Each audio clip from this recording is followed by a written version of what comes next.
Dime qué tú quieres, papi. ¿Quieres que lo mueva para ti? Mueve, mueve. ¿Te gusta cuando me muevo así? Así.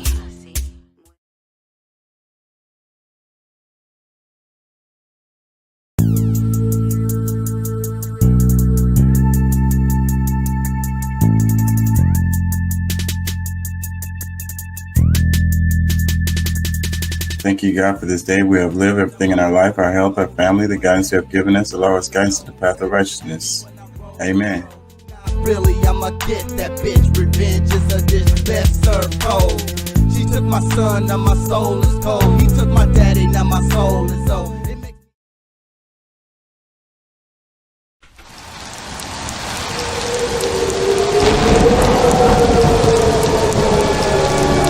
Doing what we do 3 to 4 nights a week.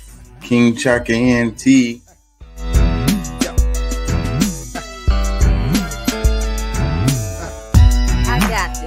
From the she starts seat. shooting. Ow! That dude was like, ow. What was that? Outside the car, That nigga deputies' got body popped. cameras capturing the bullets flying through the air. We got shots fired couldn't up have been here. a straight We need shot. It had backup to be- immediately. Start Are you- EMS. Start EMS. What We got a the fuck? civilian. We got a civilian hit. The deputy. Looks like we got us another hit.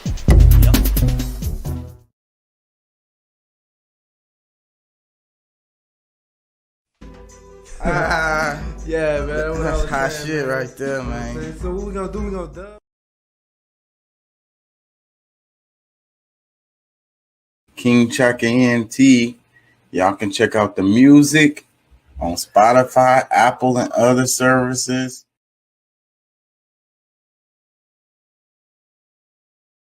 This is copyright.gov, U.S. Copyright Office.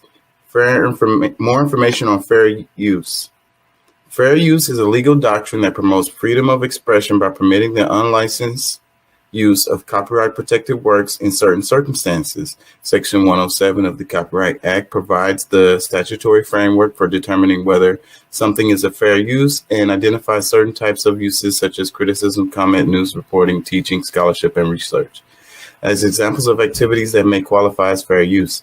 Section 107 calls for consideration of the following 4 factors in evaluating a question of fair use: purpose and character of the use, including whether the use of the commercial nature or is for nonprofit educational purposes, nature of the copyrighted work, amount and substantiality of the portion used in relation to the copyrighted work as a whole, effect of the use upon the potential market for or value of the copyrighted work.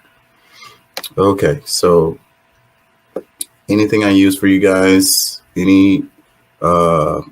me up if you want me to remove it, edit it, or whatever. Nothing is used to infringe on anybody's intellectual property. I don't intend on doing that, and I don't intend on profiting from anyone's intellectual property. So I'm glad to edit or delete anything that's any of my videos that I've used of anybody. So that's it.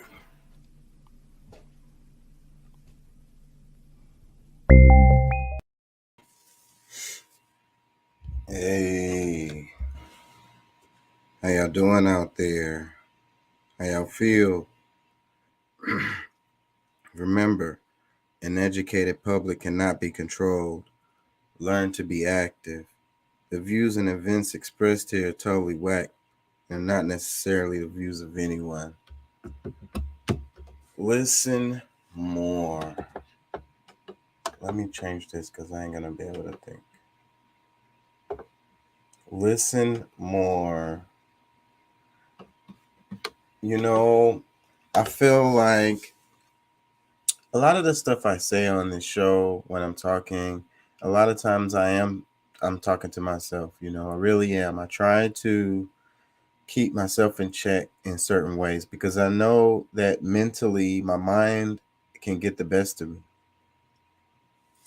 So one of the things I do tell myself is to listen more. I tell myself to stop thinking so much sometimes. Like, and just listen, you know. Stop rehearsing things in your mind or going over past things or evaluating things so much, and kind of get into the moment and just listen, you know. It's hard to do for me. I don't know about other people, but for me, I have to remind myself to do that. um, and I notice like how positive impact it has, how much more I'm aware of things. And I think that that's true in all situations.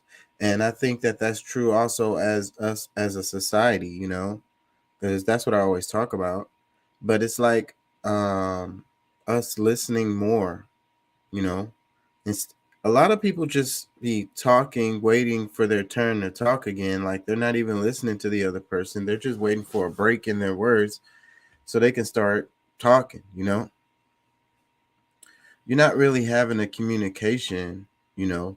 A communication is giving and receiving messages, you know.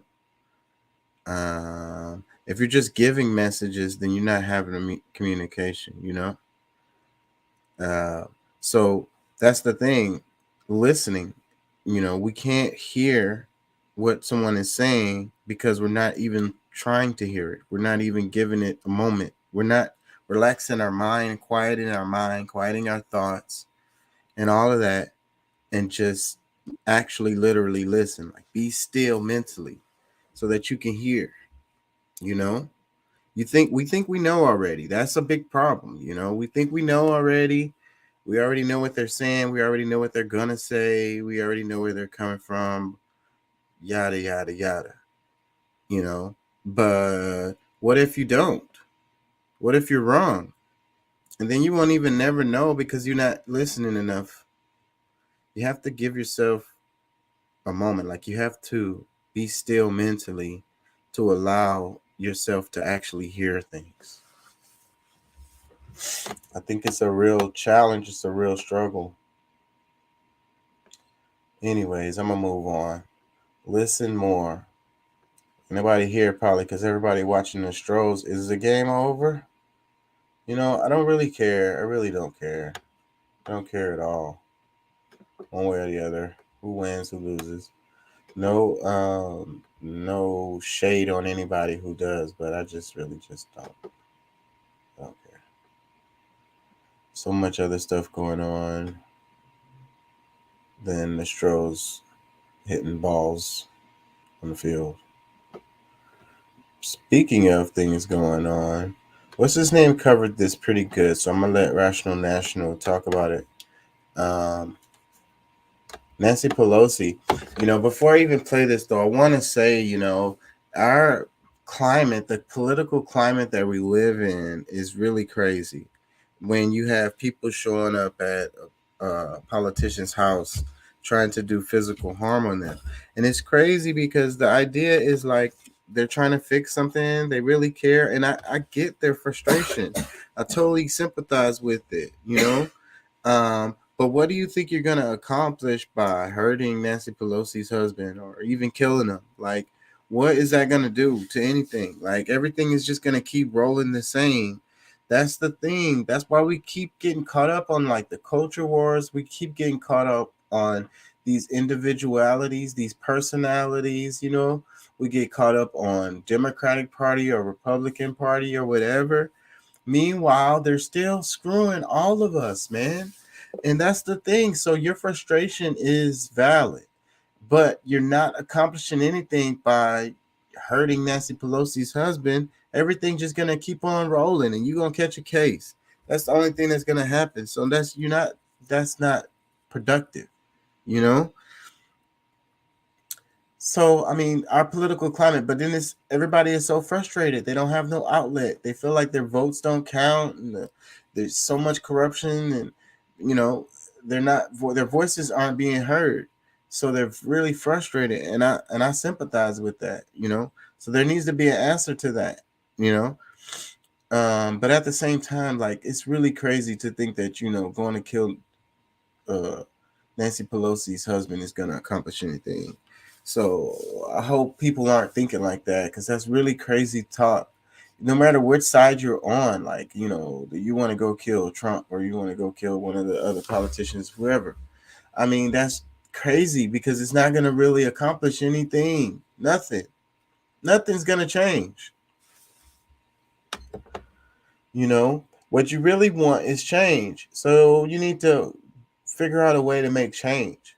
Get with other people, you know, expand your power, you know, stop getting caught up in the freaking culture wars and the racial stuff and all the bullshit, and just focus on what's really true and what's the real truth. And then find other people that's looking at the real truth. And then y'all work together and try to make something happen.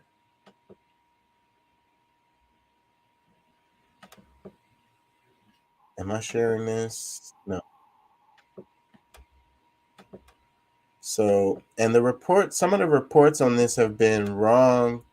That's why I kind of wanted to play the original press conference on it, because people were saying there were multiple hammers. Both of the guys had a hammer. I don't think that was the case. From the report, it sounded like to me that it was Nancy Pelosi's husband who had the hammer, and the other guy, when the cops showed up, they said both guys' hands were on the hammer, so they were probably struggling with the hammer. And the guy who showed up at Nancy Pelosi's husband's house wrestled the hammer away and hit him with it. Just so happened to be right when the cops are showing up. That's weird. But I was reading comments under some of the stuff, the videos. I really hate the atmosphere that we have and how ugly people are. And they're just making jokes about it and stuff. And it's like, man, this is freaking serious. Like, this is not funny. Like, and it's not like a thing that anyone should be condoning. Like, no matter which side you're on, you know, I'm not a fan of Nancy Pelosi or her husband, but I don't want to see somebody go and hit him with a hammer. Like, no, I don't want to see that. And mainly because it's not accomplishing anything, nothing. So, I don't know. I lost my train of thought. The suspect pulled the hammer away from Ms. Pelosi and violently assaulted him with it. Why is our country so divided? President Biden, you got up to the podium and said you were going to bring us together. Fox News is blaming Joe Biden following an attack on Nancy Pelosi's husband during a break-in at their San Francisco home. So in this video, I'll get to the latest details on that attack. I'll get to a couple of Fox News clips, and I'll also get to the latest trends that we're seeing in political violence. So first, this is the statement that was released Friday morning on this attack. So Pelosi spokesperson statement on violent assault on Paul Pelosi. So Paul Pelosi, of course, Nancy Pelosi's husband. Earlier this morning, an assailant broke into the Pelosi residence in San Francisco and violently assaulted Mr. Pelosi. The assailant is in custody and the motivation for the attack is under investigation. More on that in a second. Mr. Pelosi was taken to the hospital where he is receiving excellent medical care and is expected to make a full recovery. Excellent medical care. In San Francisco at the time. So, what is this all about? Here is San Francisco Chief of Police Bill Scott giving an update to this story. At approximately 2:27 this morning, San Francisco police officers were dispatched to the residence of Speaker Nancy Pelosi regarding an A-priority well-being check. A-priority. When the officers arrived on scene, they encountered an adult male and Mr. Pelosi's husband, Paul. Our officers observed Mr. Pelosi and the suspect both holding a hammer. The suspect pulled the hammer away from Mr. Pelosi and violently assaulted him with it.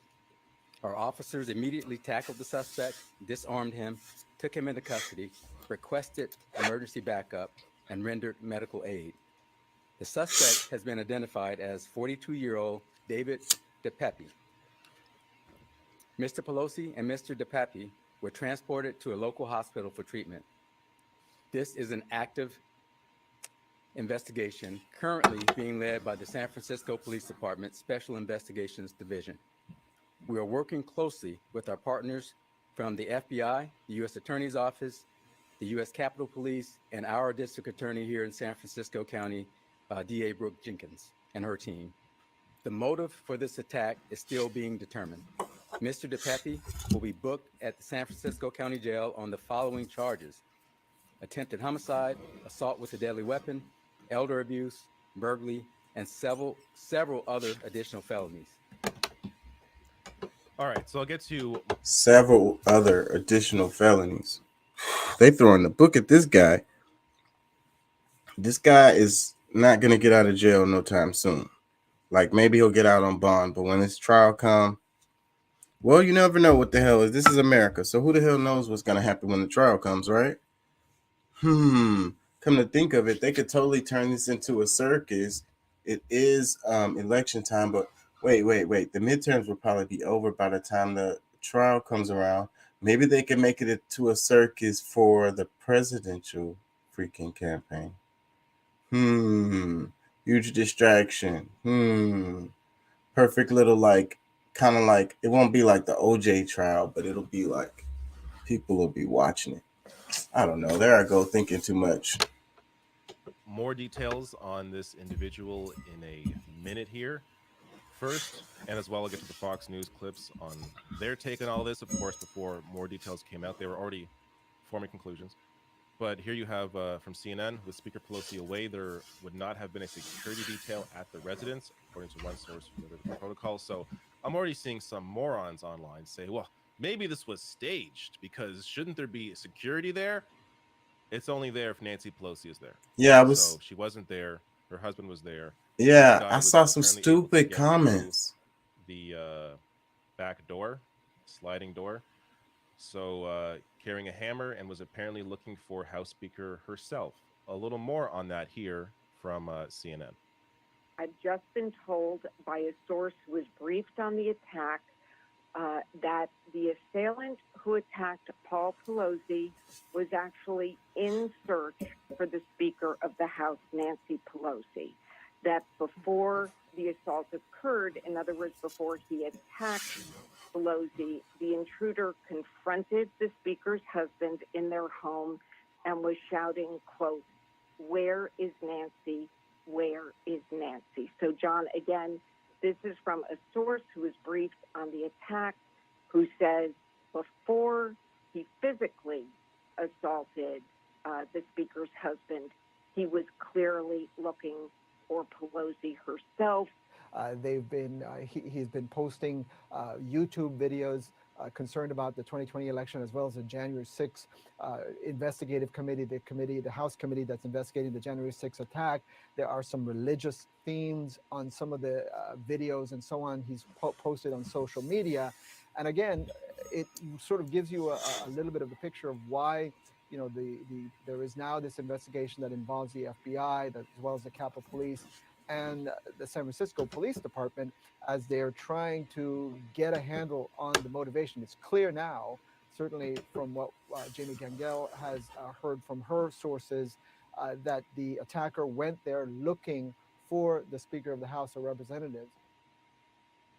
All right. So there you go. This was a targeted attack. They were looking. And he's all messed up. I don't know if I didn't watch this particular video. I only saw the beginning of it, and I know that he covered the part that I wanted him to cover. I don't know what else he has in here, but I wanted to know it's like somebody talking about how he is now. Freaking, he's all messed up. Like, they said he should do a full recovery, but then they were saying that they did like a brain surgery on him. So apparently he got fucking fucked up. I want to see, hold on, I got another video on this, I think, that'll talk about how he is. Is it this one? I think it's this one, but some of their details was off. Well, I don't think that they did this breaking as soon as it came out, so their details are. News broke that there had been an attack at the Pelosi San Francisco home on the Speaker, Nancy Pelosi's husband, Paul Pelosi. As the news has progressed throughout the day, we've learned more, of course, as is to be expected. But Ryan actually just tuned into the entire press conference that happened midday here on the East Coast. What did we learn, Ryan, about the attack on Paul Pelosi from that press conference? So we learned that the weapon was a hammer. and I'll get into this in a moment. So the San Francisco Police Chief, William Scott, said that at 2:27 a.m., officers responded to a wellness check, which we're getting more details. We don't know if that came from some of the, maybe there was in-home surveillance technology that alerted the police. Maybe Paul was able to call from his phone, or maybe there was enough noise that a neighbor called something in. We didn't get those details from the press conference. We do know that the police got out there. When police arrived on the scene, they saw Paul Pelosi with a hammer in his hand, and the suspect, David DePape or DePappy, it's been said different ways, the 42-year-old man, also with the hammer in his hand. As soon as the police arrived, DePappy then attacked Pelosi with the hammer, Paul Pelosi with the hammer, and police, immediately intervened, but injuries were severe enough that he was taken to the hospital. Paul Pelosi, both were taken to the hospital, in fact, but Paul Pelosi was taken to the hospital, and they said he's expected to make a full recovery. When you see language like that, expect to make a full recovery, that implies that there was at one point a chance that it looked like there might not be a full recovery. A hammer, to the head, if that's where it landed, can be fatal. And the San Francisco police chief said that in fact, DePappy is going to be charged with attempted homicide, along with a slew of other charges. What's up, Pat? Did you hear about this? Yeah, I heard a little bit about it, but hadn't really got any details. I mean, I guess details don't really matter, because I mean, you get somebody trying to bum rush your house, looking for your wife. I mean,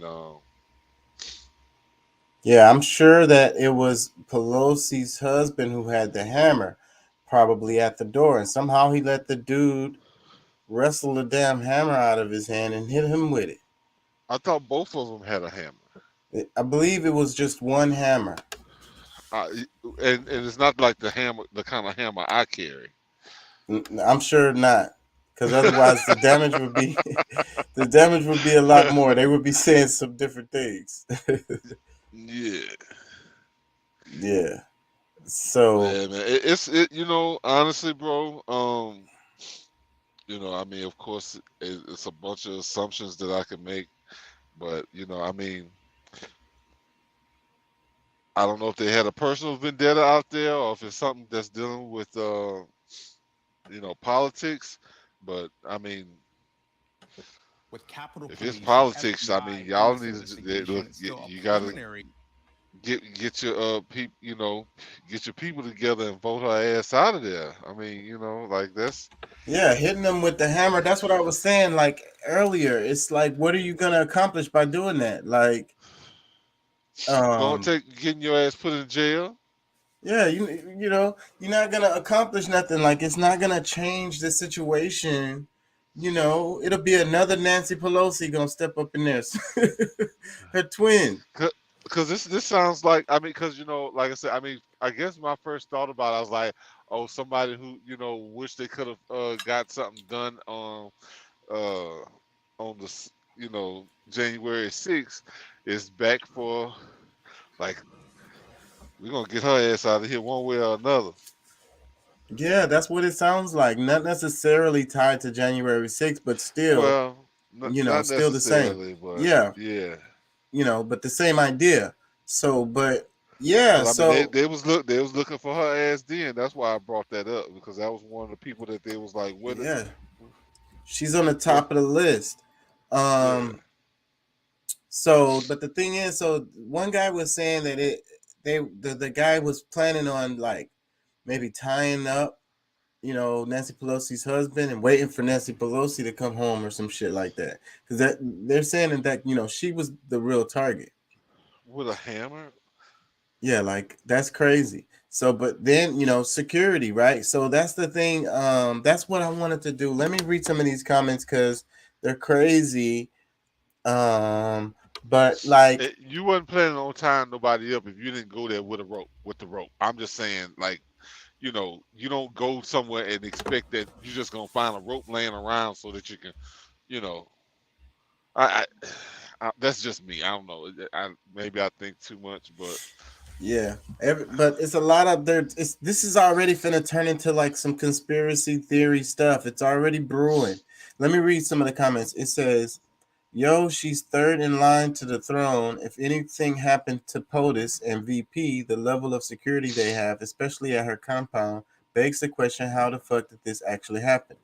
So, but what people don't really understand related to the security, they're securing Nancy Pelosi, not Nancy Pelosi's husband. You know what I'm saying? Um, I'm sure he has probably a certain amount of security detail because damn cops showed the hell up real fucking fast. And they don't even know how it was called. And it was like a wellness check. What did they say? They said priority 1 wellness. Like somebody pushed a button. Maybe he pushed a panic button. Maybe that's what it was. Yeah, maybe. I So- mean, like I said, I hadn't something heard like the that. details. So, like I said, really, it's a bunch of assumption for me. So I'm listening. Yeah. So, well, like I say, it's gonna turn into a conspiracy theory thing, but like I said, the security is securing Nancy Pelosi. It's gonna be hard to get close to her. She wasn't there at the house, at this time.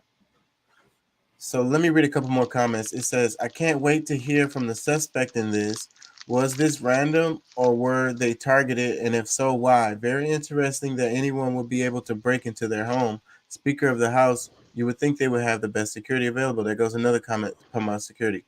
Another comment, it says, "I'm sorry to hear anyone is hurt, but if this happened to the average citizen in California, it would play out very differently.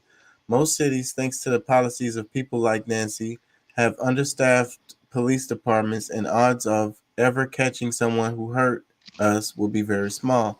Also, this perp in this case will be charged most severely and heavily sentenced, but us little people will probably get a perp who is let out on no bail system. We now have a plea bargain down to nothing. SF is a mess thanks to her nephew Newsom and people like Kamala Harris."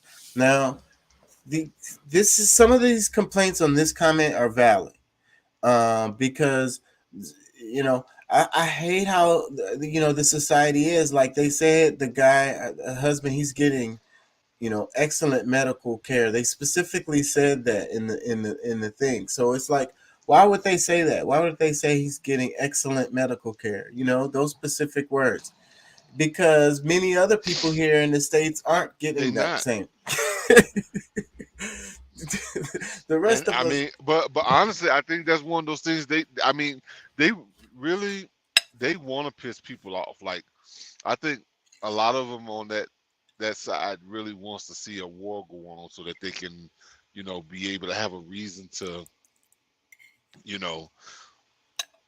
like, I guess really like the police people, put them in camps and saying how crazy and wild we are. We don't deserve to be in a democracy. You know what I'm saying? Like, and that's my opinion. That's what I believe. Like, a lot of them really want it, so that's why they create a lot of the problems that we have, or have created a bunch of the problems that we have. But see, here's another comment. It says, "Cheers and applause for the attacker." See, this is the environment that we're in, and it's really freaking toxic.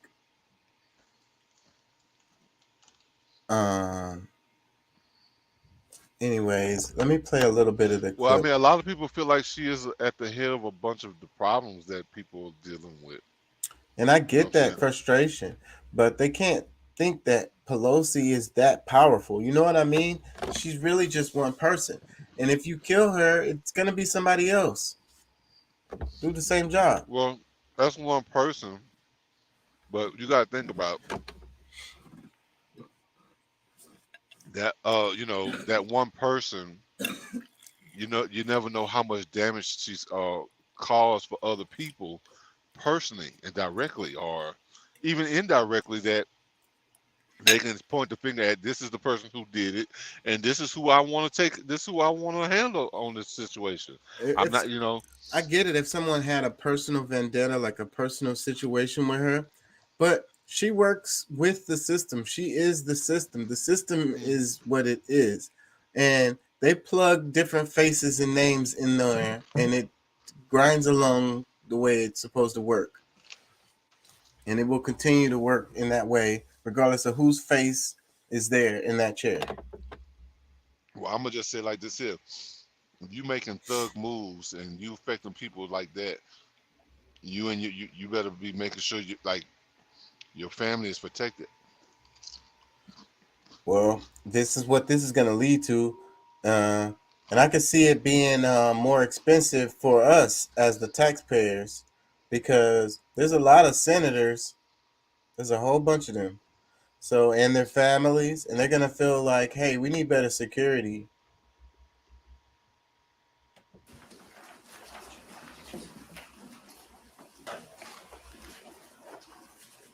This is the press conference or whatever. This is the actual. I might have to step out for just a second. All right. Hey. Hey, Rob, can we close that door so we don't get the noise?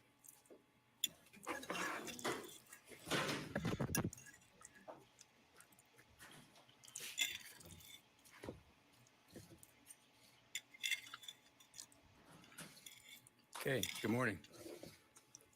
Okay, we'll go ahead and get started. Good morning, everybody. My name is Chief Bill Scott with the San Francisco Police Department.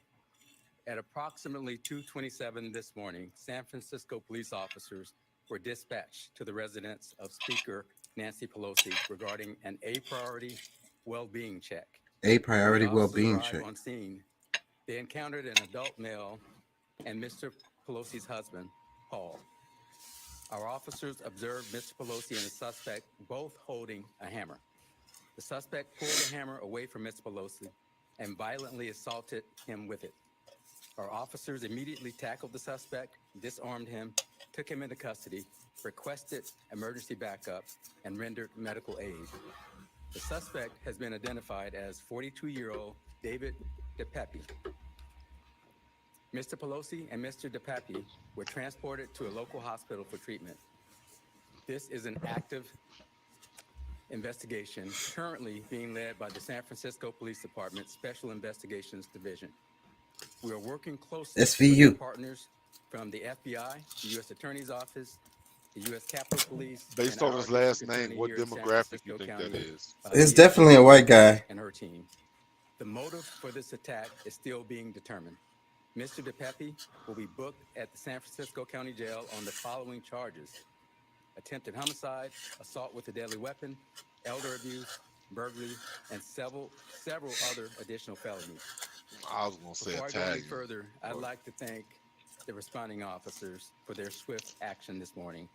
Those San Francisco police officers are Officer Colby Wilmus. Couldn't have been a black guy, because he definitely wouldn't have got that close. It seemed like they had a relationship. They might know each other I'd also like to thank our emergency dispatcher, Heather Grimes, in some kind of who is way. here He'd been harassing him or something. for a really amazing job. For inquiries regarding Mr. Pelosi and his condition, we refer you to the statement issued by Speaker Pelosi's office this morning. And with that, I'm going to turn it over to our district attorney, Brooke Jenkins, for a few brief comments. And let me say in advance, this is what we know at this time. We will update you further, but we will not be able to take any questions after the statement.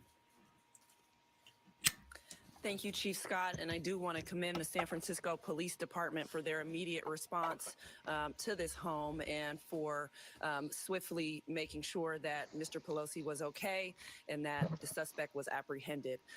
We are working closely with them right now with respect to the investigation, and will proceed with the appropriate charges as things unfold, as well as work with the U.S. Attorney's Office and our federal partners. Thank you. Right. They gotta Thank you walk all out for here. being here. I know you may have. We'll update you when we get more. Do you know how he got into the house? That's it for right now. We're not going to take any questions. Thank you. They stormed up out of there like a boss. It's funny how it's a lot of black people in these kind of positions. Like, I'll be talking about that a lot. Like, I don't know, there's something to that. You know how you go to the State Department or you go to the Fed Department or whatever, it's all black people working in there, right? Even sometimes in the city. Well, They have to give the appearance of diversity. You know, there's a quota to fulfill on that level.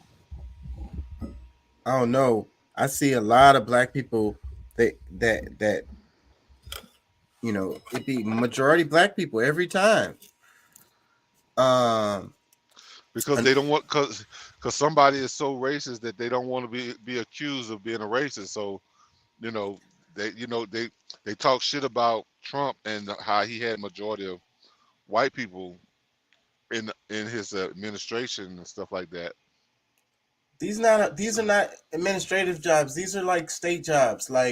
Anaya's mom used to work for Harris County Appraisal District, and in that office, it was almost all black people that worked there. And I think that black people are attracted to these jobs, and it's something about it. You know what I'm saying? And I think it's like a reaction that people have had related to trauma, trying to have a little bit more power over their life. You know what I'm saying? That's how they get attracted to these jobs. And also it gives them like a status. You know what I'm saying? Yeah, there's good benefits that comes with those jobs. So I have to say that insurance and medical. That's my first thought. Those are jobs that they can get where they get good benefits, retirement plan. A lot of people, when you get these jobs, they don't have pensions and all these different things that they used to, like let's say coming up in the 70s and 80s. None of that stuff exists unless you in a state or federal job. A lot of people want to be able to retire if they didn't put in their 20, 30, 40 years. I don't really know, but I've thought about that pretty heavy because I feel like that's a clue. To what?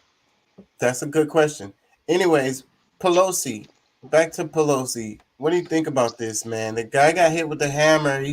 Was in the fucking emergency room and shit. They fucked up Nancy Pelosi's husband. Her husband is... Oh, okay. See, I didn't know that this actually was like a... I thought this was like a standoff type thing. The dude hit him with the hammer for sure, without a doubt. And they're gonna charge him with attempted murder and all kinds of shit, multiple felonies.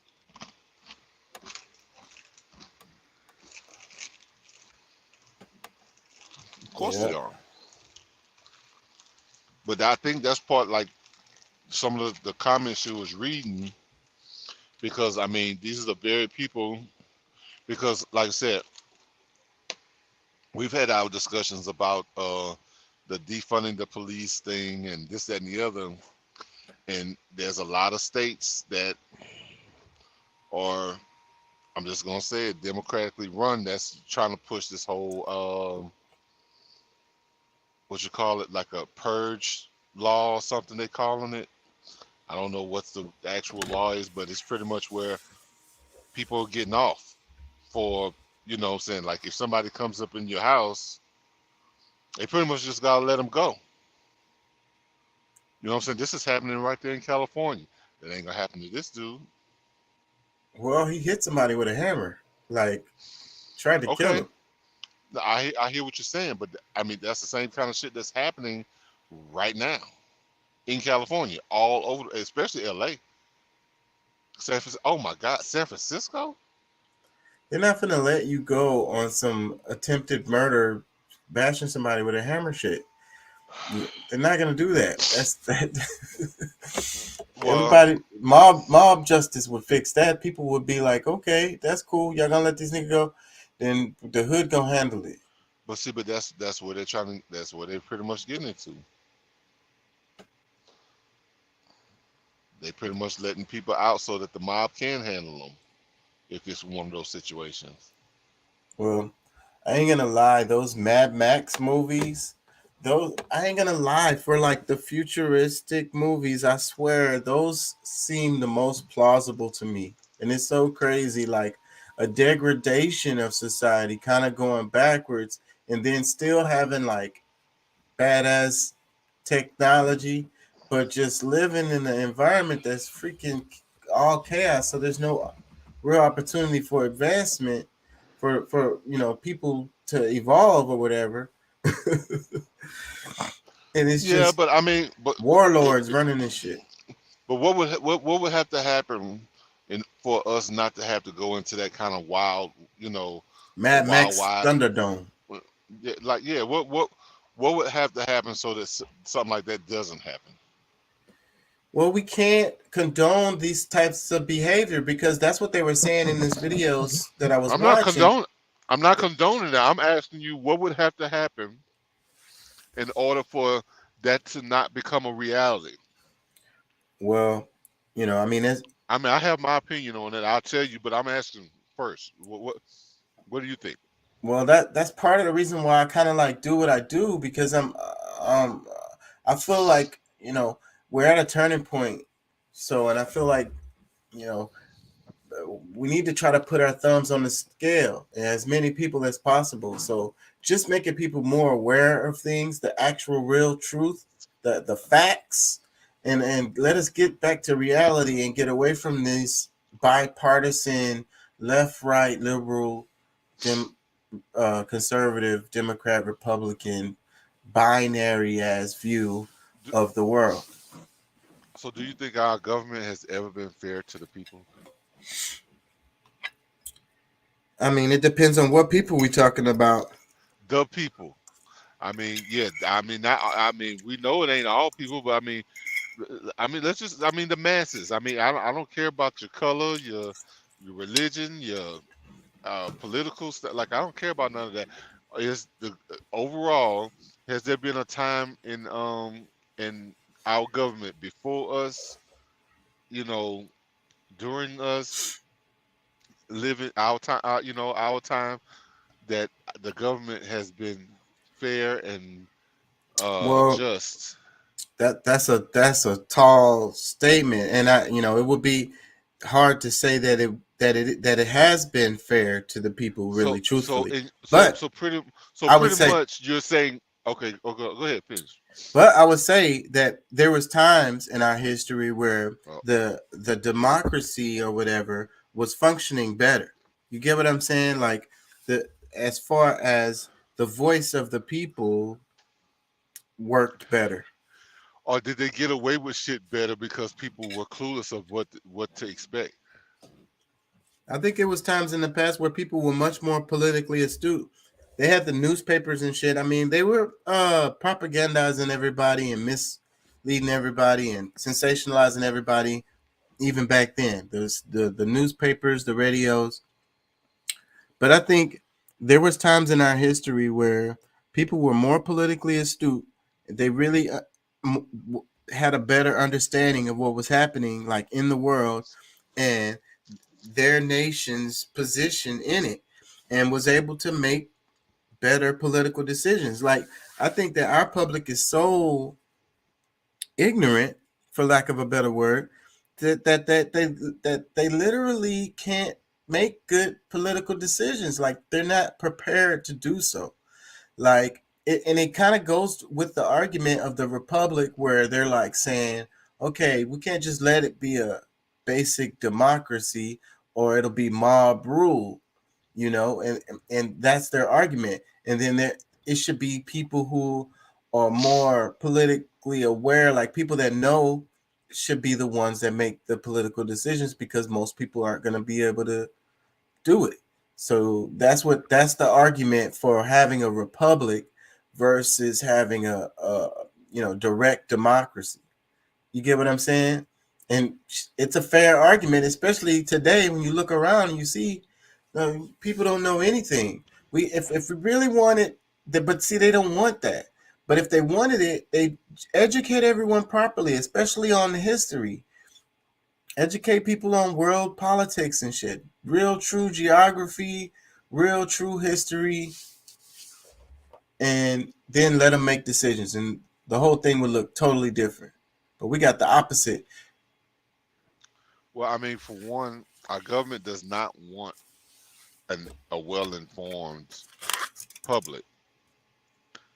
I mean, only a fair government wants that. And as time passes, and they're like, wait a minute, these motherfuckers still like they understand, like, you know, anytime you get to a point to where, like, let's just say their agenda is falling apart, they get mad and they go and change laws that you don't even know that they changed. That's probably unconstitutional to begin with, but it's a law now just because you don't even know that it even was enacted. So I think that you're right. I mean, because most people, they're smart, but just because of them not being informed enough on what's going on, what's really happening, is why they aren't, they don't know really what direction to vote in, who to vote for, who to vote out. You know what I'm saying? That's where the real problem lies. But I'm just going to clearly say, for me, I don't think that this government has been fair ever. Let me just make that clear. And hey, that takes us back to the history, and we talk about, them saying that this was a wild. That's what it's still in the textbooks. It was an uninhabited wilderness. What was the Americas? Are you kidding me? I mean, are you saying that's what they said, or do you really believe that? I know that that's not true. I mean, the real history. Everyone, if people know the history, they know that's not true. But that's what they were teaching people, and some of that is still in the textbooks. I've seen it. I've seen it myself, where they're saying, it was uninhabited land. Well, yeah. I mean, that's the virgin propaganda. land. That's the propaganda to make people believe that, they came here and they built this country up and made it what it is. And, hey, we're the heroes here. Like, the rest of the world wants to be here because of us. And I mean, some people know the truth, whether you want to look at it as slaves, people who were indentured, whatever. Like, this country was very, very much prosperous before they came. That was the whole reason for them wanting to come here. The land of milk and honey and gold and shit. Yeah.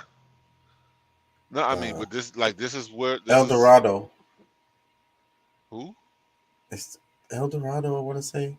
It's a really good ass fucking Disney cartoon. They did that shit pretty historically accurate. It's a couple of them that came out around that same time that were really, really good, because Prince of Egypt came out around that time, and that was good. And there was that one about the llama. He said, it's a llama. And that one was funny, but it was historically accurate. Like, they put the real stuff in there. That's why it's crazy. I watch these cartoons with my kids and stuff, and I'm sitting there watching it like, holy shit, like, this is historically correct. At least close. Yeah, like they were using proper terminologies and shit. Like, it was right. They definitely did they research in this shit. Anyways, I got distracted. Freaking Brianna Joy Gray says the Democratic Party is dead. Well, and that video is pretty good. She breaks down why she's saying that. I wanted to go to Haiti though. Go ahead. What you gonna say?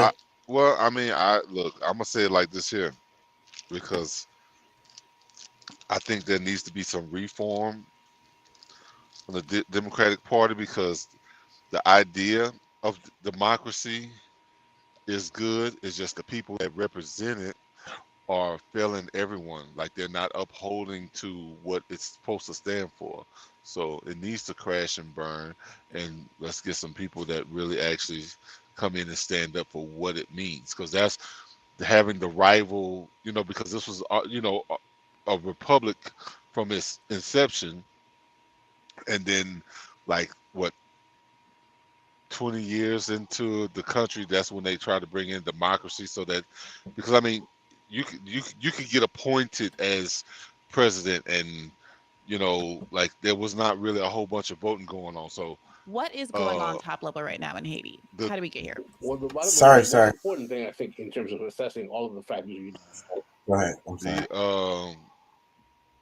So I mean, as far as bringing in the second party to somewhat give it some balance and give some fairness, so that the republic can actually be what it's supposed to be. Because really, I mean, you're supposed to be able to get those democratic functions with the republic, but and of course, I mean, like I said, they could actually have more. You know, it would be more, I think, more fair if there were even more than just these two. You know, that's the main ones, because I mean, there are others, but like the money's not flowing into those other ones, and the media controls too much of what happens with those two. Like they would lose control. They wouldn't be able to still, because the whole idea is not for us to have the power. You know, as far as they're concerned, they want to control us and make us think that we got power. Yeah. That's what they want. And the way the system is set up is kind of works that way too. Like, yeah. I wanted to talk about Haiti and China because I kept mentioning them earlier and I never got to them in the show. So, and I don't know if I'm gonna do a show tomorrow. So I really want to make sure I cover that. We definitely should talk about Haiti, but yeah, this is it right here. This is it right here. Mass protests in Haiti. What you should know is the name of this video. This week, Brianna, this is the caption. This week, Brianna spoke to co-host of This Revolution podcast, Pascal Robert, about the extreme unrest in Haiti. Prime Minister Ariel Henry, who is implicated in the assassination of Haiti's last president, Jovenel Moïse, is calling for international forces to help suppress paramilitary gangs in the country, and the U.S. State Department seems all too willing to oblige. But the people of Haiti feel differently, still just distrustful of the U.S. for, among other reasons, its connection to the assassination of Moïse and the UN's introduction of cholera epidemic after the devastating 2010 earthquake. Pascal walks us through the players and interests on the ground in Haiti so that we can follow the story knowledgeably as it progresses. We also touch on the Black diaspora's response to the Queen of England's death and the reactionary listless posture of the left in the U.S. Go ahead. Do you remember, because I guess this has been almost a year ago, maybe a little over a year, like when the president was killed, what had happened just a couple of weeks before he died? Yeah, it was like what was it? It was like what was happening? I can't remember now. It seems like it's been forever. The United States offered some medical services, even though the people were not sick or like even being really even being affected by it, because like they have like one of the lowest rates in the world. From and he said no. And he's like, no, we're good. We don't need it. Because they actually like was handing out like bags to everybody of different things that was gonna boost your immunity and like natural things that they had, and everybody was good. Like I don't even know if there was even one case, you know, at least during that time. So he's like, no, we're fine. We don't need it. So, but like 2-3 weeks later, he's done. Yep. And what's crazy about that story is, you know, he was a U.S. puppet, you know, originally. But obviously he got too big for his britches, right? Well, I guess based on what because I mean, is that how things go? United States places their presidents and the people that's in power. Is that how it works? Well, that's how it works there. Well, with this Really? particular president, yeah. Oh, so I thought they had elections just like we do. Well, yeah, they do. It's complicated.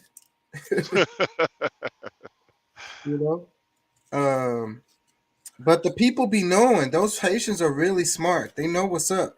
They didn't like Jovenel Moise, but they didn't The prime minister that's there now. Well, no, the president of Haiti appointed him, but like I said, he was implicated as having something to do with his murder. I know his wife at one time was supposed to be taken over, but I hadn't heard much about her anymore after that one, like that mention of her taking power, or have at least in the absence of her husband doing running the country. I ain't heard much about. You're right. I do remember them saying that right after it happened. They said that, and then we didn't hear nothing else. And then all of a sudden, it was this guy. This prime minister stepped out. Like, I mean, he was he's the pretty much it would be the next in command because of his position. So, it's kind of strange. It's really strange how all this stuff is going down. Right. And then the people are like, we didn't pick this guy. Fuck this guy. Get this guy the fuck out of here. And it's crazy how the media is not covering this like hardly at all. Like, it just shows they don't care. Is it? No, I don't see it hardly anywhere. That's the reason why I want to cover it. I feel like it's really important. You said it's strange. I said, is it? Yeah, it's like, not. It's really weird. Yeah, no, it's really not. I know exactly why. So, but that sucks. Let me play some of this. What you're talking about right now is that we have to understand that there is an illegitimate government that is governing the affairs of the Haitian people on the island. In that Ariel Henry, who was the current acting president, prime minister, if you will, was put in power after the assassination of Jovenel Moise without any kind of mandate by the Haitian people, without any kind of terms of expiration or any kind of understanding of when exactly he would put forth the next plan for elections to give some type of actual democratic elected, image to what was going on in terms of the country.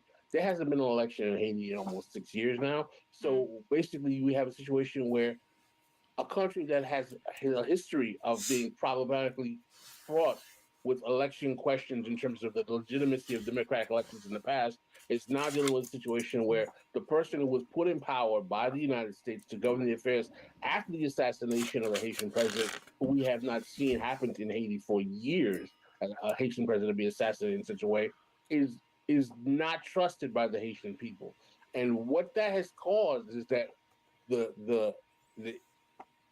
his mandate has been so questionable, is that he is unable to basically galvanize the forces to deal with what is the prevailing issue on the island, which is what people are calling the gangs, which are these individuals. Some call them a paramilitary force. Some of them are actually calling them a revolutionary force for good. There's some people who are actually, the documentary being put forth by some who are saying that, the gangs are some kind of like almost a Robin Hood-esque kind of revolutionary force taking reprisals against the Haitian elite. What I can tell you from my contacts with people on the ground, with people, even my own family members, is that there are people being kidnapped by these gang members. That most Haitian people on the ground do not see them as a benevolent force. Do they do some type of social outreach to maintain their legitimacy with people who are poor? There is that does exist. That is happening. But the large scale view amongst people who are living in the areas of Port-au-Prince is that they are a plague to society, who are causing profound amounts of instability. And the most important question that needs to be asked is, who is arming these individuals? How is it that a young kid who hasn't even finished school, the City Soleil projects, is able to afford a $5,000 form of weaponry that you couldn't be able to buy in the open market in Haiti in the first place? And what we have to understand is that, from my analysis and from my speculation, there is a correlation between political factions in Haiti, whether they be oligarchs who are using gangs to protect their economic areas of control, or former Haitian political factions who are trying to neutralize the capacity of us having a legitimate election in the country, who are using gang members to basically dissuade the capacity of being able to schedule an election to maintain instability, who are using these gangs as a buttress to either control territory or keep the country unstable. There's some people who are even speculating as to whether or not there may be foreign interference in financing some of these gang actors foreign as well, interference. and helping them actually maintain the charade of chaos in the country, because the chaos in Haiti is always orchestrated by someone. So there's a lot there. The implication. He said the chaos in Haiti is always orchestrated by someone, and he said that it could be foreign influence. Like, where are they getting these damn guns from? And then we were talking about all of the money that they were sending to Ukraine and all of the weapons that are getting lost on the way. Freaking black market guns. How many of those are ending up? Them dudes, the gangs in Haiti might have some damn rocket launchers that were supposed to go to Ukraine. I mean, I really wouldn't be surprised. Well, no, I mean, that's definitely how it would happen. Is, I mean, it gets, you know, sometimes stuff gets lost in the mail, the shipping. You know what I'm saying? It just got lost in the mail. You know what I mean? Hey, we put the zip code. We flipped the numbers. You know, shit. It ended up in Haiti. Shit. Yeah, you know what? They put it on the well. I say they put it on the wrong boat because they wasn't supposed to be sending it out. Period. But you know, they took a detour because they had some construction going on out in the middle of the ocean. So, you know, they end up going to Haiti for whatever reason. And shit, we can't get them back now. Shit. And stuff got stolen. You know what I'm saying? It's gone. While we was eating lunch, you know. That shit fucked up. Let me play some more of this. Question is that there's foreign interference. Let's be specific about it. Are we talking about American interference? Because when we talked last time about the assassination of Moise, several of the men involved were either Haitian American, or there were some Colombian individuals that had these ties to America as well. There was this kind of implication that there was U.S. involvement for these reasons and others. But as far as I understand, the investigation, as it were, into it was basically dropped with no real conclusions. Well, yeah, go ahead. Well, the thing so is that I don't think the United States is going to be, who is, you know, based on the Monroe Doctrine concept of being the superpower of record in the Western Hemisphere. If they were involved, we're going to allow an investigation that implicated them in the assassination of a Haitian president. But I mean, Ryan Grimm has done some investigation in The Intercept that demonstrates that the United States they had problems with Jovenel Moise. He was not a pliant servant to their whims in terms of how they wanted the country governed, and they publicly stated that they would have had no problem if he was made to be removed in some particular way. So what was their issue with him? And is the implication that's being made now that the U.S. is supportive of Henri, but the population is not? Well, that's the direct implication, because one of the things that we have to understand is that Henri has been implicated in the assassination of Jovenel Moise. That's another thing that a lot of people fail to realize as well, is that you have the guy who is now governing the country, who is one of the individuals people suspect may have been behind the assassination of the president who just died, who he had to replace. So the question becomes, how much is the United States involved in these machinations for them to be aware of the fact that Ariel Henry has definitely had some dirt on his hands relative to the assassination of Moise, and why are they willing to play ball with him if that's the case? Why would they even allow him to be in the position of question? That's a good question. As to what was the main conflict and the problem with Jovenel Moise? The problem with Jovenel Moise was that he was unwilling to play ball with the traditional oligarchs on the ground in Haiti.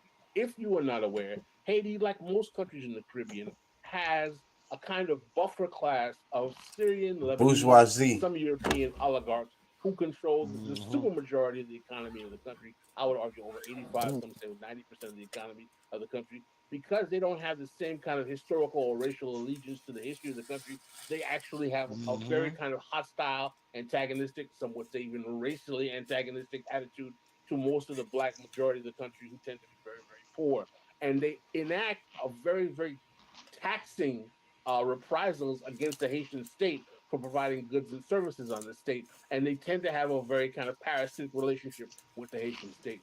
Some have made the argument that there is nothing that's ever going to change in Haiti unless you neutralize the Haitian oligarchy. One of the things that happened after the Haitian earthquake is that the Martelly Moise administration, which is of the party called PHTK, Parti Tête Calais, or the party of the bald heads, if you will, because Martelly had a bald head. Don't get me started. But anyway, PHTK, they started to see that they were getting deals to do development in Haiti without having to deal with the traditional oligarchy that was always just kind of ripping the country off. So what happened is that the taste of doing business with foreign actors who were actually from other international, ports of fare gave them an understanding that, well, listen, we don't have to always deal with these guys to get what we want. You know what I'm saying? We can actually deal with foreign competitors to see what was going on. And what happens is, and the earthquake enabled that? The earthquake kind of facilitated that because it caused an international flux of capital into rebuilding efforts to actually to develop the country. So what ends up happening is that due to the fact that there were some problems in terms of the ability of Jovenel Moise to maintain economic stability in the country, largely because of austerity reasons, because oil prices were being sabotaged. That was the original problem. And I want to explain more because it's like these people were kind of put in place to be the rulers of the rest of the people in Haiti. You know what I mean? These oligarchic families, right? They own like everything, and it was like given to them. And so, but the thing is, he's saying that Jovenel Moise was superseding them and going outside of the country and doing deals with people outside of Haiti so that he could go around that bourgeoisie. And that's when his ass got assassinated. That's the president. Okay, yeah. Okay. Well, I mean, he tried. I mean, it's like, look, we're gonna get some growth one way or another, and it might have been short-lived, but when you're trying to fight for justice, whether it's I think he's another one of those examples of the good bad guy because they don't really like him. The Haitians didn't like him. He barely won. Like, it's a whole story with that. But I think that over time, he was like, I guess, like they say, you get too big for your britches, right? Fuck around and actually trying to help the Haitian people. And boom, that's when you gotta go. Well, it's like this. I was explaining this to one of my friends not long ago, about an hour or two ago. When there's somebody that comes, because like the media, when somebody comes that's looking to help the people, that's the person that's going to get villainized and make people believe that he's not really for them, so that they don't give him the full support that he needs to get things done to help the people. They always try to tank the waters, like they really try to muddy the waters so that everything that he's trying to do, he didn't get the support necessary to fulfill it. So they'll make him seem like he did something wrong to the people. They'll make up these stories. So usually the person that they have turned into the bad guy is the one who is actually there to do the most for the people.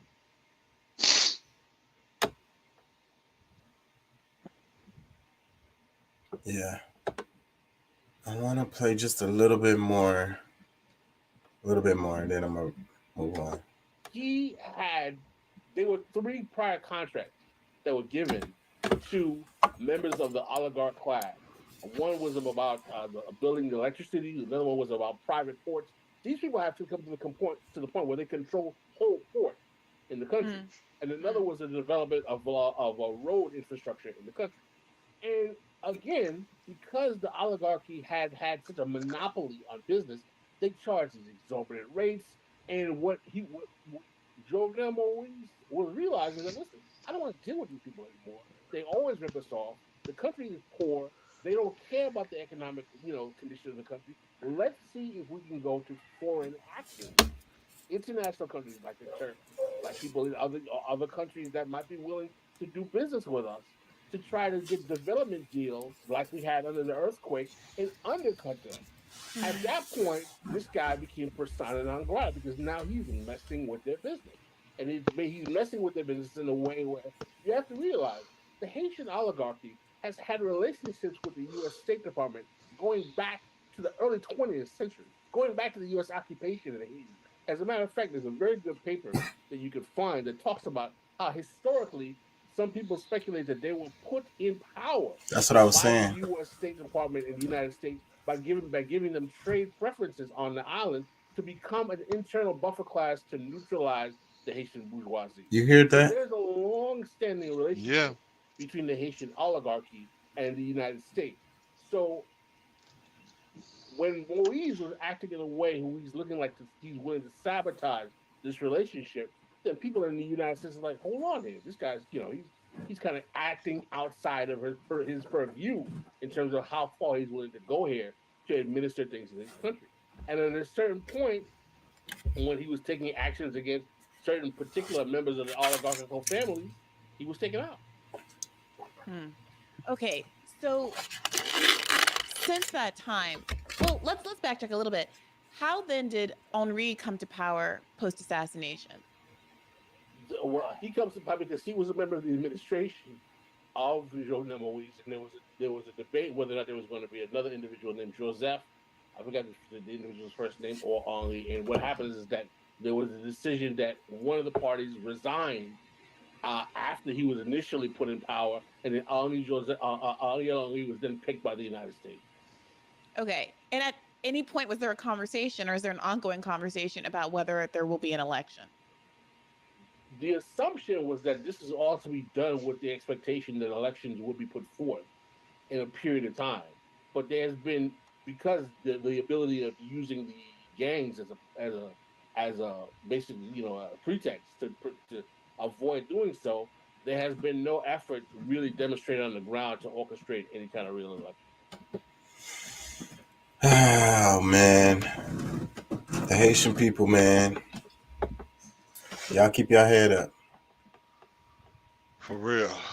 Because it's about to, they're going to pull some bullshit. Yeah, man. They said it was, I haven't heard any later news out of this. I want to, I'm going to look it up. I definitely will cover this some more probably next week because they said they were sending troops and shit. Something's going to have to give. They have their factories and shit that they want to make sure that they're getting their supplies in and out and shit. That's what they care about.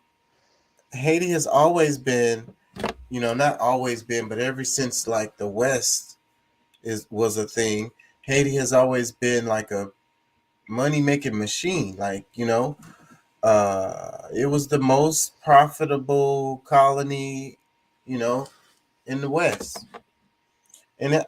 And arguably to this day. Haiti?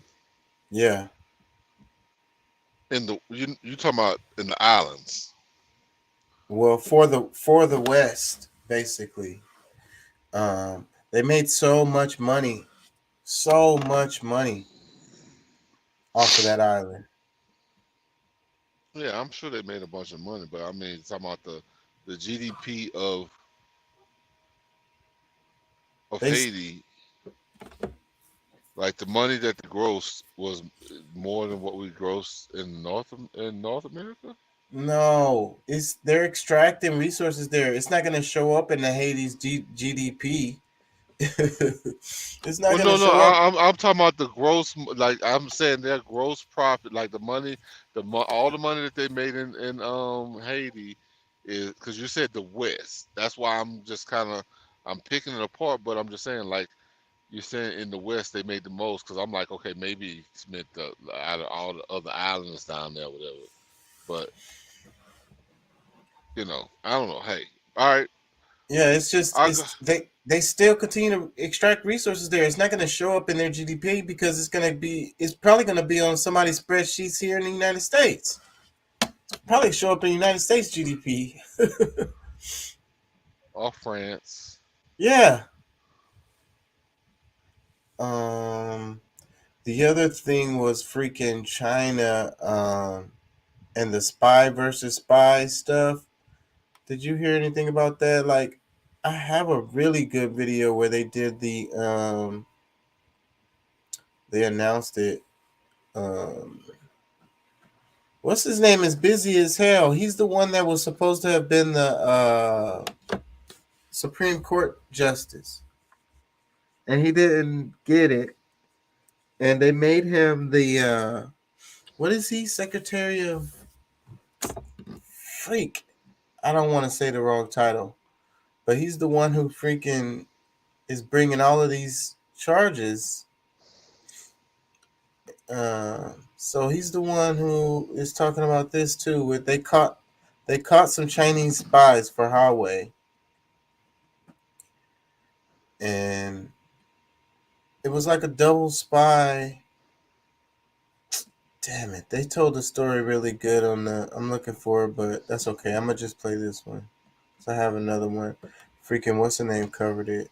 Here it is right here. Y'all check this out. Interesting moment yesterday with a lot of speculation in Washington when the DOJ, Merrick Garland, and others at the Justice Department. Merrick Garland, that's the guy's name. I was urgent national security matter. It ended up actually being about an indictment of some Chinese spies here in Washington, almost a comical case, which shows some of the tech wars that are happening at the governmental level right now. Let's take a listen. Over the past week, the Justice Department has taken several actions to disrupt criminal activity by individuals working on behalf of the government of the People's Republic of China. As always, the defendants in these cases are presumed innocent until proven guilty in a court of law. Earlier today, in the Eastern District of New York, a complaint was unsealed charging 2 PRC intelligence officers with attempting to obstruct, influence, and impede a criminal prosecution of a PRC-based telecommunications company. The complaint alleges that in 2019, the defendants directed an employee at a U.S. government law enforcement agency to steal confidential information about the United States criminal prosecution of the company. The defendants believed that they had recruited the U.S. employee as an asset, but in fact, the individual they recruited was actually a double agent working on behalf of the FBI. An amusing turn of events there. I think the case really was meant to just embarrass the Chinese intelligence services for being so embarrassing by trying to recruit somebody and pay them off. Embarrass them for being embarrassing. They really thought they really thought that they had it all figured out. They're like, oh, we just gotta pay off this guy and we'll get our thing. And of course, the entire thing was like an FBI op the entire time. I mean, it does underscore a convenient talking point, which is the company Huawei, which was under investigation. The Chinese government keeps saying, well, we have nothing to do with it's completely separate. We have no control over Huawei. Well, then why are you using your spies to try and defend them in U.S. court? That's interesting. Right. Mm-hmm. It also highlights, actually, some of the troubling connections that Huawei has here in Washington.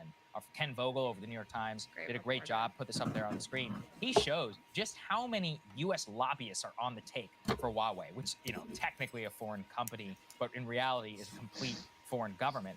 The Podestas, you guys will remember, Squire Patton Boggs, Imperium Global Advisors. These are big players in DC too. Rosewood Consulting. These aren't like fringe players. These are some of the big dogs. I was going to say, these are some of the top Democratic lobbyists in all of DC. Also, Crystal, our old company, The Hill, actually used to have Huawei ads, which used to trouble me significantly whenever we were over there. So nice to be independent, isn't it? Yeah. The point is that Huawei is genuinely just an arm of the Chinese intelligence services. I mean, I guess that's fine if we're all just open to telling the truth. However, should you allow them access to your critical infrastructure like 5G? I mean, that seems pretty insane. Definitely not something they would ever allow over there. And yet, it's the fact that it's even up for debate here, I think is completely crazy. Let's go ahead and put the next one that's up there on the screen. Really what it shows you, though, is that China right now, their markets are taking a massive hit from two ends. Number one is actually their biggest stock losses since 2008 because foreigners had to sell a record of $2.5 billion in mainland shares. What that is troubling sentiment from investors in Washington, in London, and in Singapore who are worried that the inward-looking Xi Jinping administration after the People's Congress will make it much more difficult for foreigners to do business in China. So basically, the reason why I wanted to cover this was because it just kind of underscores the tensions between the U.S. and China, you know. So we got tensions with Russia and we got tensions with China. All of Europe is suffering this winter as a result of the U.S. tensions with Russia, you know, and then we got these tensions with China. So what it's showing is, like I was saying, I think we were talking about it in the other show, how like the world polar shift thing kind of happening, where Saudi Arabia is aligning with Russia and they're picking sides. You know, you're gonna have this. What do you want to say? Like a Western bloc and an Eastern bloc, let's say, and you know, the economies of the Eastern Bloc will just deal with each other and the Western Bloc will just deal with each other. But it's going to be a problem because, like we were saying in the other show, it really doesn't make any sense for Europe to want to deal with like the United States with their freaking fuel needs and shit, because that shit got to be shipped over a big ass damn ocean. And freaking Europe is right there. It's Eurasia. It's really right there, Asia. So freaking they could just get all of this stuff that they need from right there. It makes no sense to freaking, and that's why they're paying more, and that's why they're freaking struggling right now. They're gonna bend the knee to the United States.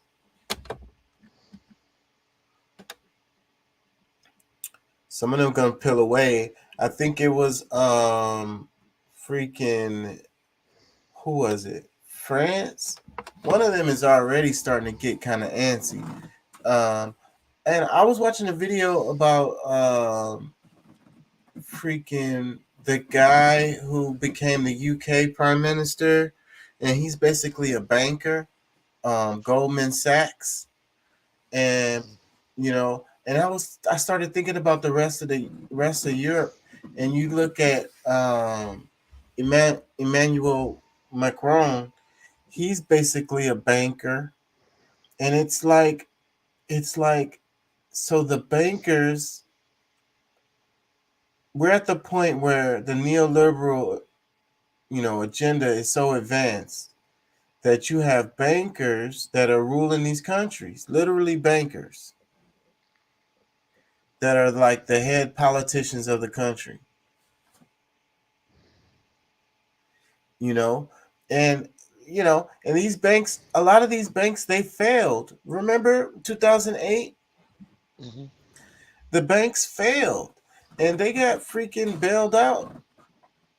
And then a lot of people were talking about like the inflation and caused by the money that came out, you know, because of the pandemic, right?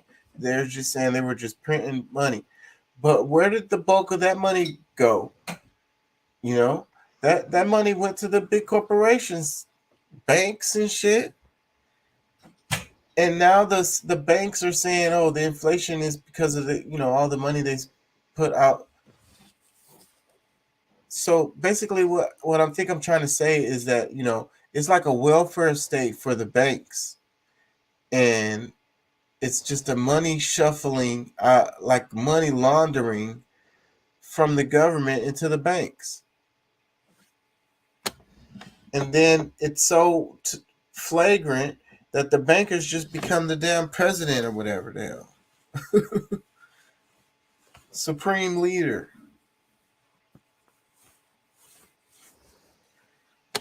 Anyways, I gotta apologize because I'm feeling kind of under the weather. Yeah, I'm kind of the same way. I'm a little tired, but yeah, Guys, stop. I don't know if you can hear it or not, but like my nose and stuff is all stopped up. Yeah, man. Everybody's catching the flu and shit. They said it came early. This is when it usually comes. Yeah.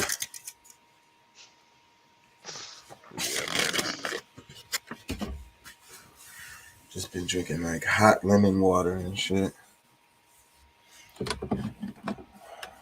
Yeah, I've been doing the teas too, but you know,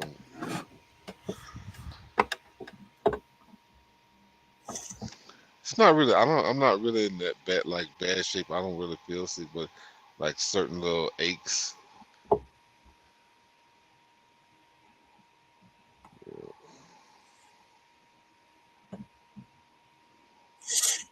Yeah, man, I'm all stuffy and shit. I had stuff on Instagram that I wanted to do. Let me see. I think this is one of them right here. I'll do a couple more before we go. It's only been on an hour. It feels like it's been forever, but I did work all day today. Hour and a half. Let me tell you people something y'all do not know. They are scared of y'all. The black community. Y'all single-handedly own the power and you can't even see it. They know that y'all single-handedly hold the cards to all of this shit in this nation. God, please just wake up and see what kind of control you actually have.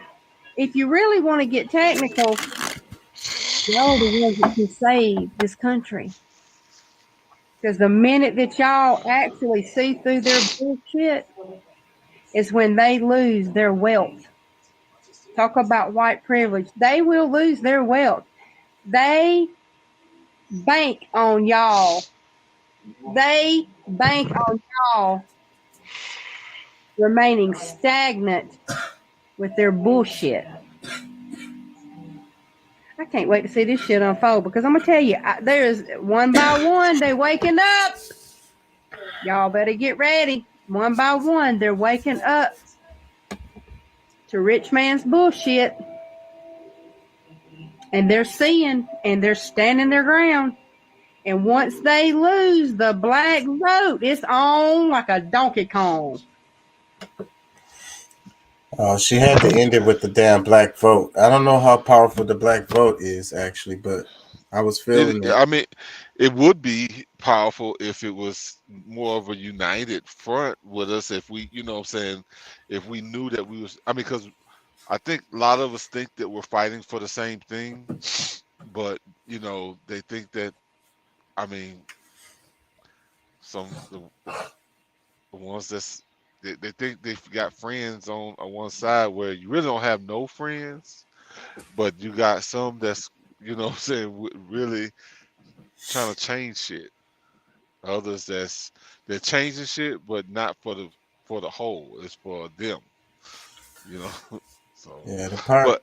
What I heard she was talking about like Arrested Development. Is like my brain clicked Arrested Development. It's like keeping you stuck and stagnant is what the word I think she used, and it's like that's what I heard. Arrested Development is like that's what it feels like. The community is in like a Arrested Development, just kind of stuck, can't get right, like in that movie Life.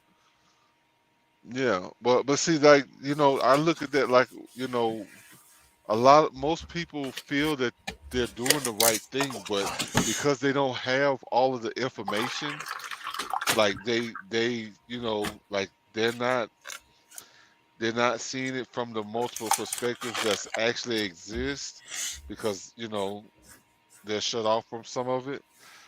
But if they had all of the information, it would, I think that they would do what is right. I mean, I think, like I said, I think most people are trying to do what they feel is right. It's just that they don't really know the effects that, you know, the people they trust and believe in is actually the ones that's hurting them.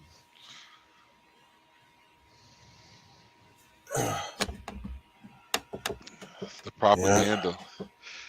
Most of them getting beat up by the propaganda, making them, you know what I'm saying? Everybody, like I said, everybody that's really trying to do something to help the people, they gonna do something to make them be the bad guy. Because they control most of the media. I mean, it's very few conservative news outlets. The majority of them are left wing. But hello? Can you hear me? Okay, yeah, now I can. Yeah, my mic did something funny. Yeah. This thing right here, it says Republicans in 2003, it says, if you're not with us, you're with the terrorists. Democrats in 2022, if you're not with Ukraine, you're with the Russians. You see that? You see how they play them games with people?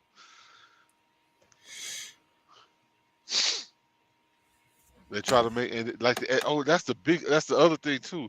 Like they'll make you try to make you feel like you stupid. Like if you know what I'm saying, you might just not like something, but if you ain't all the way down with them on it, now you the bad guy.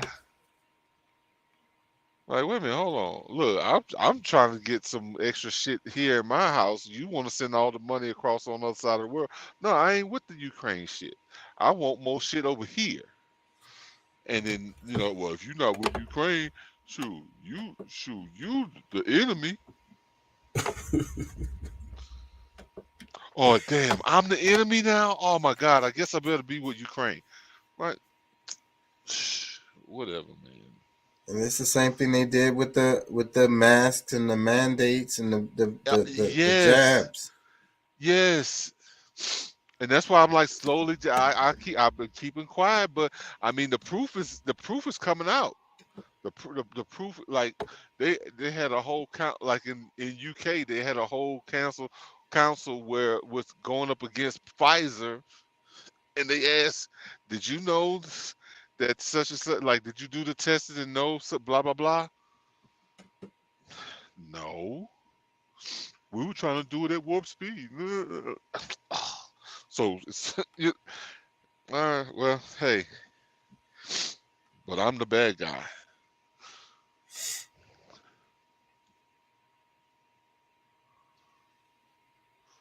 Say real people don't have too many friends.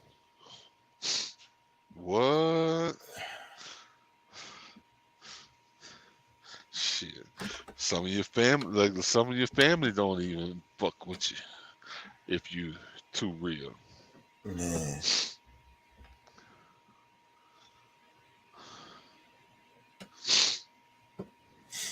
Yeah, man. I'm trying to hold it together. Hold it together. Whoa, what was that? Yeah, okay. I gotta be careful. They gave me a strike on Facebook.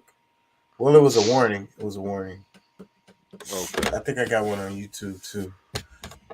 It was that video I played when we were talking about religion, and they had the freaking. Oh, you talking about Go Black?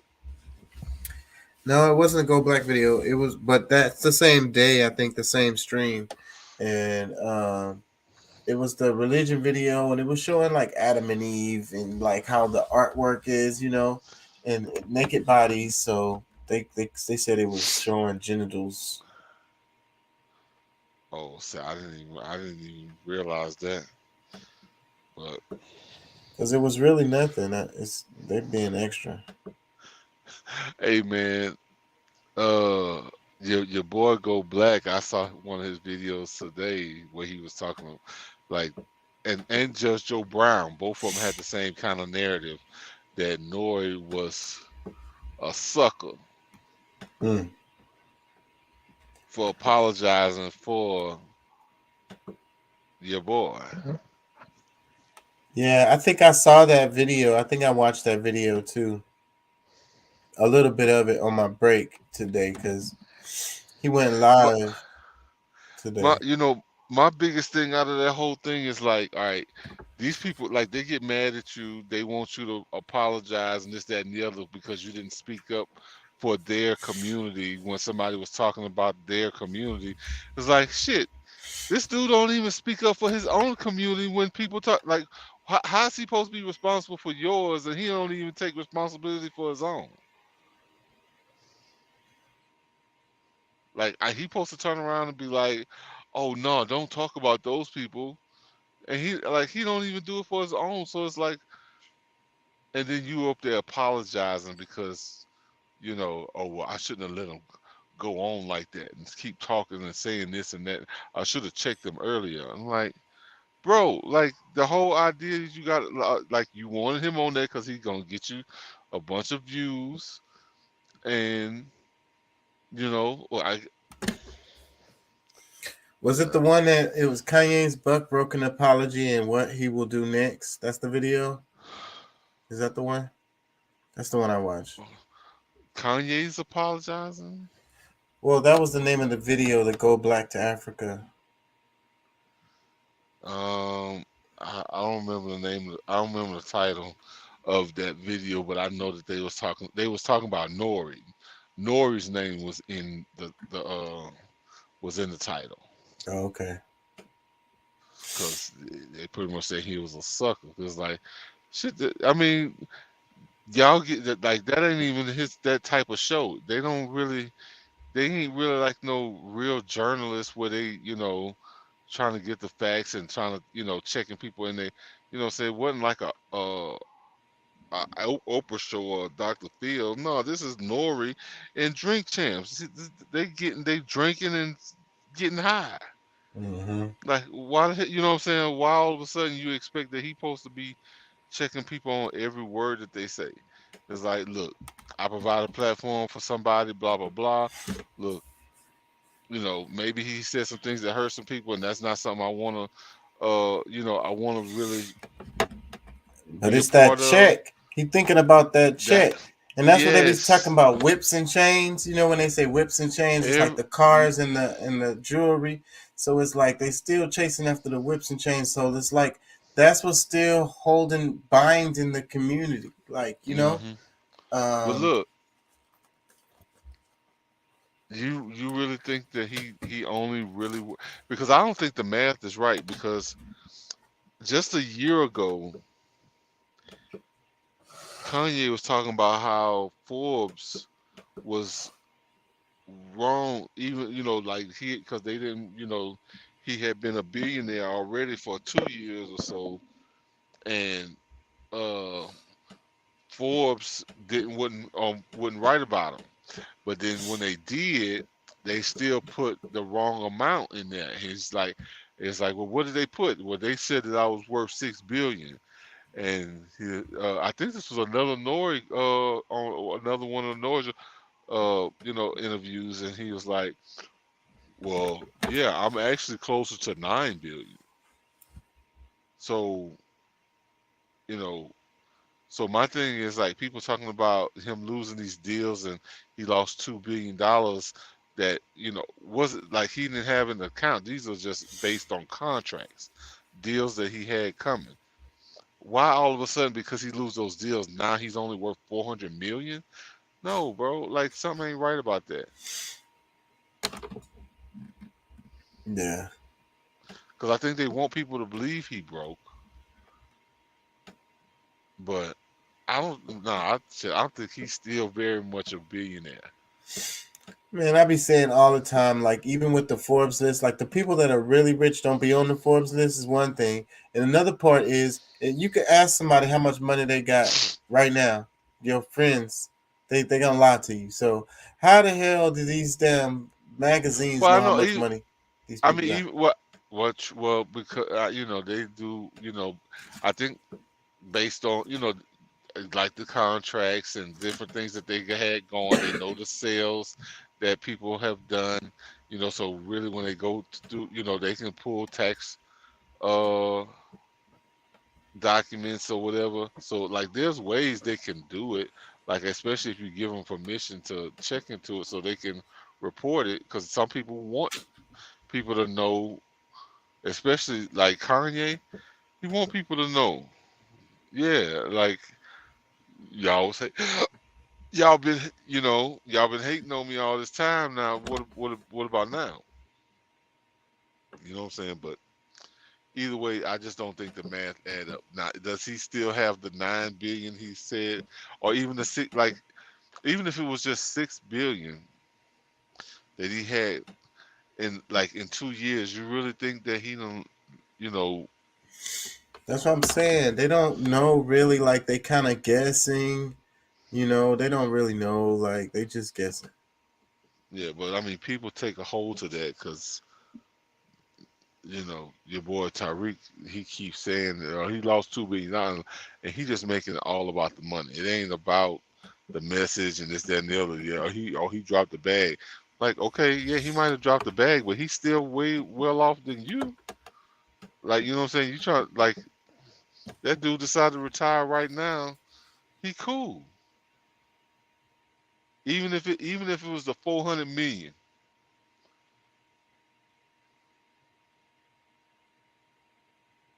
Even if it was the 400 million, he is good. He can run off to Africa, run off to the south, like go to freaking what you call it, I don't think Costa he Rica gonna. or something. I don't think he gonna run away, and I think that would be honorable if he freaking stay here and fight, man. And like I say, open his own I agree. factories here in the states. That was hypothetical if he wanted to retire. If he just said, all right, you know what, I'm just done, whatever, But I think a lot of the people that's talking shit about him really just they were already Kanye haters, because like they try to find all the reasons why what he's did was wrong, instead of like the two big comments where that he could have just not said is what they hang on to, instead of all the other stuff and wanting his people to be free. He's gonna lead his people into freedom, all that kind of stuff. Like, so that type of stuff doesn't get talked about, but the George Floyd thing, which he could have just he would have been better off if he hadn't said anything about him. And what was the other one?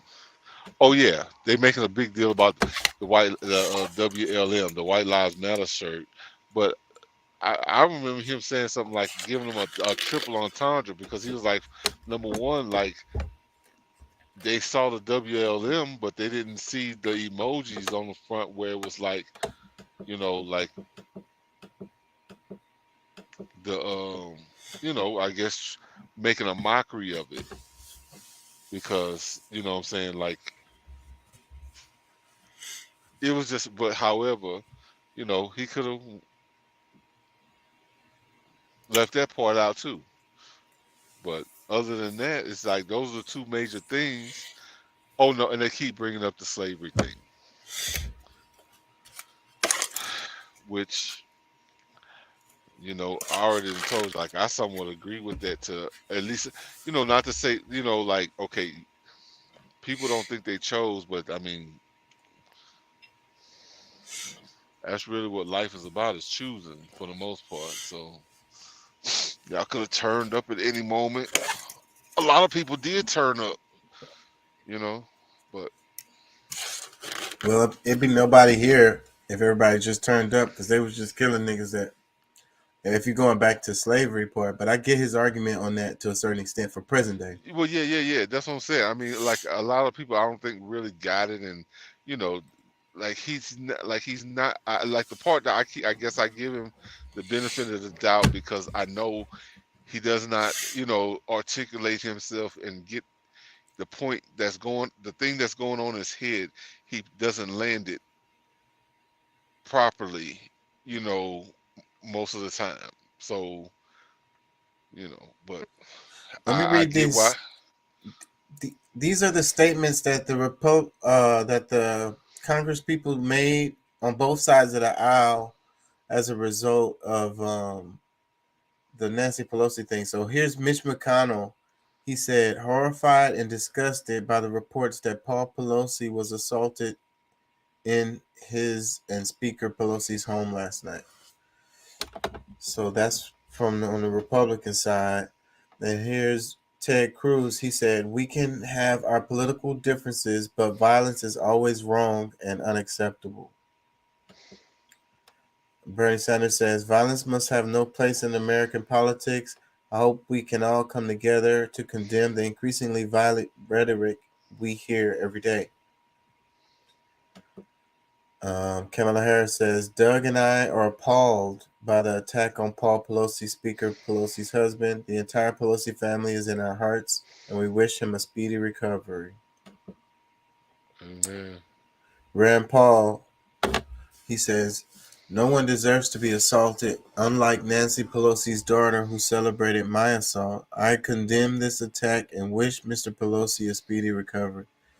Why did he say that first part? Like, bruh. Chuck Schumer says, what happened to Paul Pelosi was a dastardly act. Liz Cheney says, reports about the brutal attack on Paul Pelosi are horrific and deeply troubling. So basically this is showing that on both sides they're saying, and this is Steve Scalise. He says, let's be clear, violence has no place in this country. I'm praying for Paul Pelosi's full recovery. I think that they're saying the right things, like, because people need to hear that shit because they are freaking all so riled up politically that they want to go out and put their hands on these people. And long as we keep talking like this and, oh, such and such should die or such and such should get this, or that's when people are gonna start actually doing that shit. So we need to change the conversation related to that shit. I think it's dangerous. It says U.S. political leaders are condemning the attack on House Speaker Nancy Pelosi's husband, Paul Pelosi, after a suspect broke into their San Francisco residence Friday morning and violently assaulted him, according to spokesman of the House Speaker. Yeah, man. I guess I'm gonna wrap it. Oh shit, For sure, man. Cause I'm tired and I'm all stuffy and that's why I couldn't think straight this week. Try to make a good show. The damn Mississippi is drying up. Did you hear about that? Yeah. That's fucking crazy. And then they're saying it's going to affect shipping. A lot of shipping comes through there. So we already having problems related to that. That's going to be another excuse for higher prices.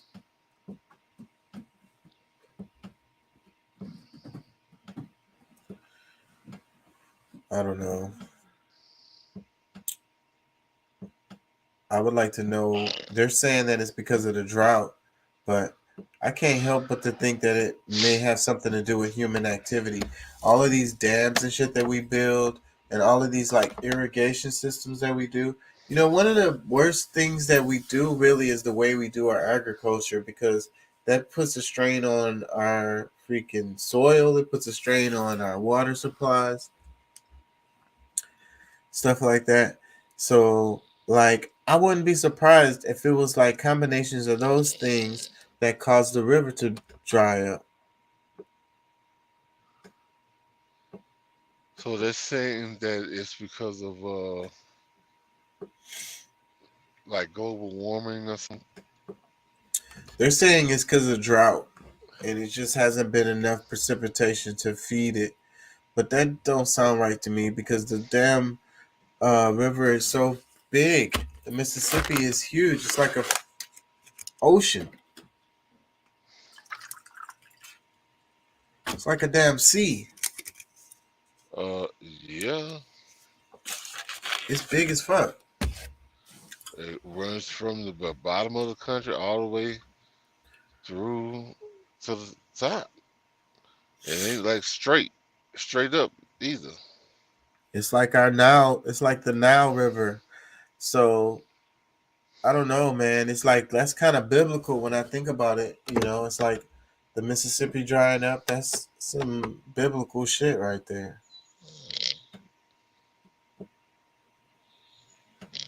Yeah, Elon Musk officially got Twitter now. Mm-hmm.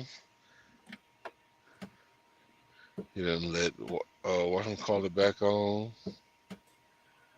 Yep, he fired like the CEO, CFO. I saw a clip of him carrying a freaking sink into the building. I wonder, he's kind of weird about stuff like that. I guess maybe he has his own sink. He's just like, I'm bringing my own damn sink. Don't worry about it. I don't want none of y'all to touch it.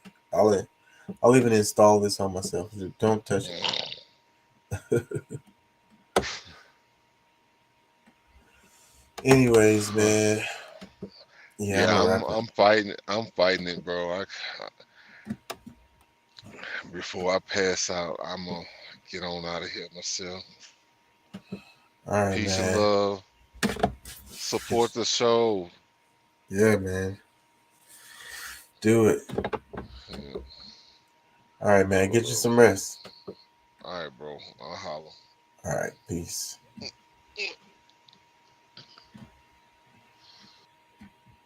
Yeah, I think I'm gonna wrap it. I know it was some more stuff I wanted to freaking cover, but I don't remember what it was because my brain is all foggy.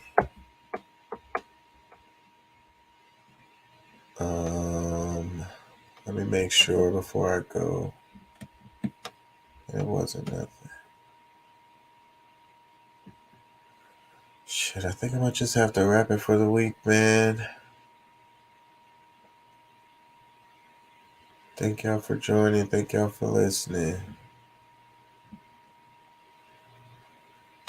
The Democratic Party. I wanted to talk about that, but all right, y'all. Peace and love. Y'all have a good one.